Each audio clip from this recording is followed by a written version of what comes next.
Le Lift 40, un classe 40 innovant.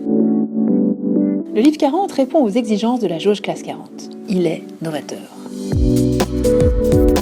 Le cahier des charges de Louis était très clair, le bateau le plus puissant et le plus performant de la flotte actuelle des classes 40. Le résultat est assez original, avec une forme de carène qui est un peu différente de celle qui existe actuellement, avec une étrave très volumineuse.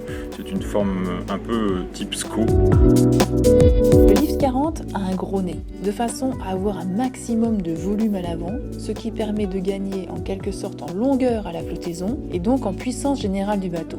Mais ces volumes au niveau de l'étrave restent cependant raisonnables car ils sont limités par la jauge.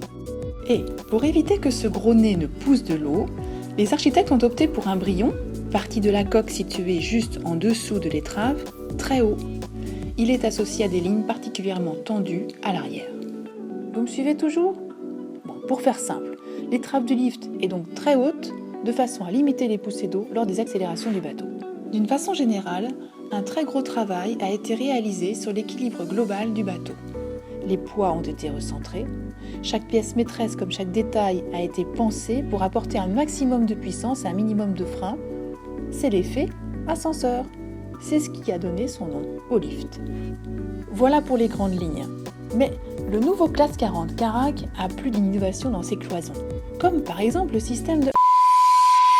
Passons maintenant au gréement. Attention, innovation. C'est une première en classe 40. Le mât du Lift 40 n'aura qu'un seul étage de barre de flèche au lieu des 2 paires habituelles. Ce concept a déjà été testé et approuvé en Mini et en IMOCA, mais pas encore en classe 40. Un nouveau profil de mât a donc été développé spécialement pour le Lift 40. Mais au fait, pourquoi supprimer un étage de barre de flèche ? Tout simplement pour alléger l'ensemble du gréement, abaisser son centre de gravité et limiter son fardage. Et le fait d'avoir moins de poids en haut permet de mettre moins de poids en bas dans le bulbe. Cela limite le tangage et participe au recentrage des poids. Justement, à propos des appendices, le bulbe du Lift 40 sera donc le plus petit de tous ceux de la flotte des classes 40. Mais ce n'est pas tout. Les safrans du Lift 40 ont la particularité d'être encastrés dans la jupe du bateau et non sur le tableau arrière. Situés ainsi plus bas, ils génèrent moins de ventilation tout en offrant une meilleure sensibilité de barre. Ce système assez sophistiqué est ce qui se fait de mieux en la matière.